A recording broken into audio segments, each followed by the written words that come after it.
In my hand I have 3 games: Metal Gear Solid, Tekken 3, and Gran Turismo 2. These are 3 games that you'd most likely associate with Sony's PlayStation, but what if you could play these games on a competitor's hardware? Well, that's exactly what a company named Bleem set out to do in 2001 when they released their product called Bleemcast. Bleemcast allowed you to play PS1 games on your Sega Dreamcast. Now, as you might imagine, being able to play PlayStation games on non-Sony hardware did not sit well with Sony. So, as a result, Bleem was the target of multiple lawsuits. But despite this, the product still made it to store shelves. How was this even possible? And how did it all start? Well, we're about to take a look at the history behind Bleem, how it started, and how it ended. This is Behind the Game.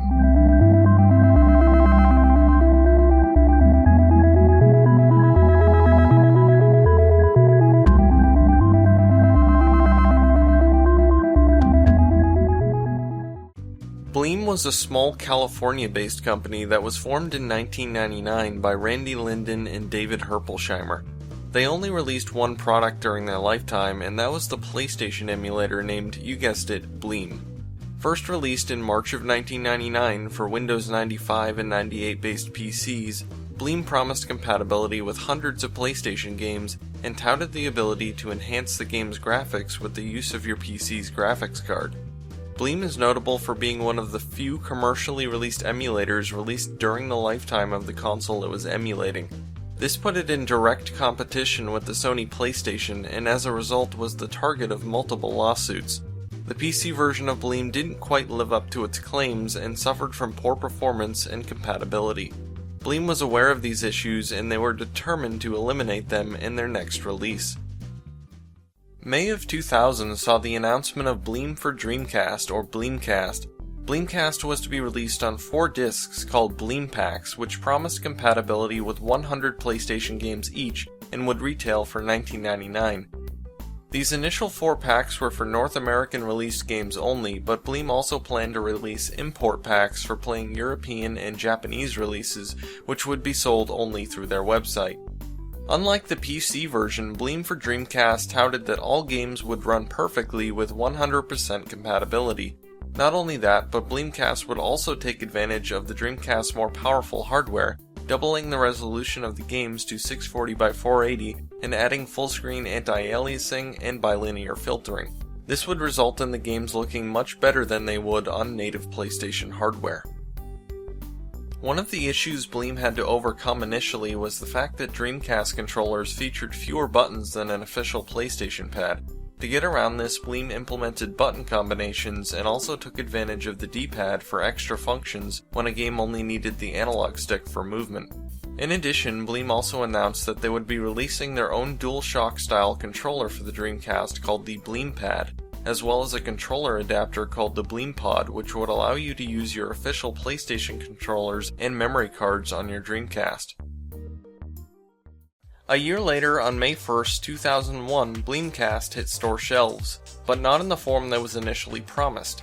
Instead of the 100-game Bleem packs, each Bleemcast disc would only support a single game, and they would cost $5.95 each.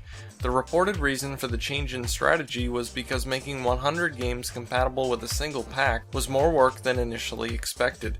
Bleem claimed that it would take hundreds of hours of work to get each title working 100%, so it was decided to release individual game packs so they could focus on getting each game working perfectly with all the Bleemcast enhancements. The first Bleemcast disc released in this form was Bleem for Gran Turismo 2. While the release only saw support for a single game, it did live up to all the other claims, resulting in a game that played perfectly and looked better than it did on its native console. This first Bleem pack sold extremely well, with Electronics Boutique alone selling out of its 11,000 copies in less than a week. It quickly became the #1 selling product on their website, even beating out the highly anticipated Gran Turismo 3 and even the PlayStation 2.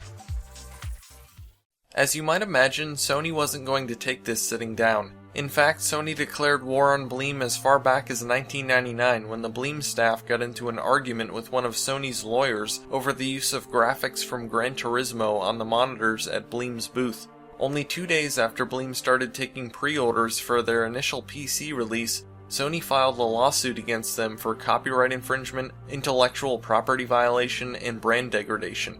They claimed that allowing PlayStation games to run on non-Sony hardware constituted unfair competition. Sony was determined to have Bleem removed from store shelves and went as far as threatening retailers with the removal of their products unless they stopped selling the emulator. This tactic worked, and as a result many stores returned their inventory to Bleem. Ultimately though, Sony failed to win their case against the company and was even the target of a countersuit by Bleem, who claimed that Sony's bullying tactics led to losses in sales. Even after losing their initial lawsuits against Bleem, Sony continued to pursue legal action against them. In the end, Bleem was unable to defend itself financially and was forced to declare bankruptcy. The company shut down in November of 2001.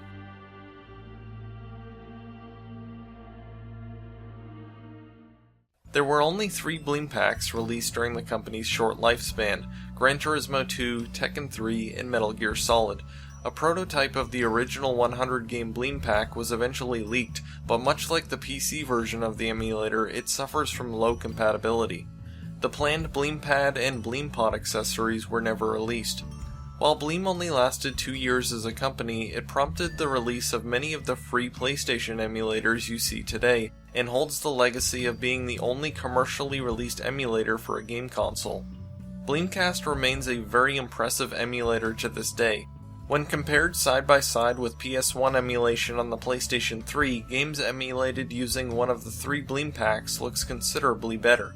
This is a testament to the excellent programming skills of the Bleem team. Even Sony themselves recognized their talent, and in an ironic twist, several Bleem employees went on to work for Sony, including one of the founders, Randy Linden. So you see, all stories do have a happy ending. And that's it for this episode of Behind the Game. I hope you enjoyed this episode, and until next time, thanks for watching.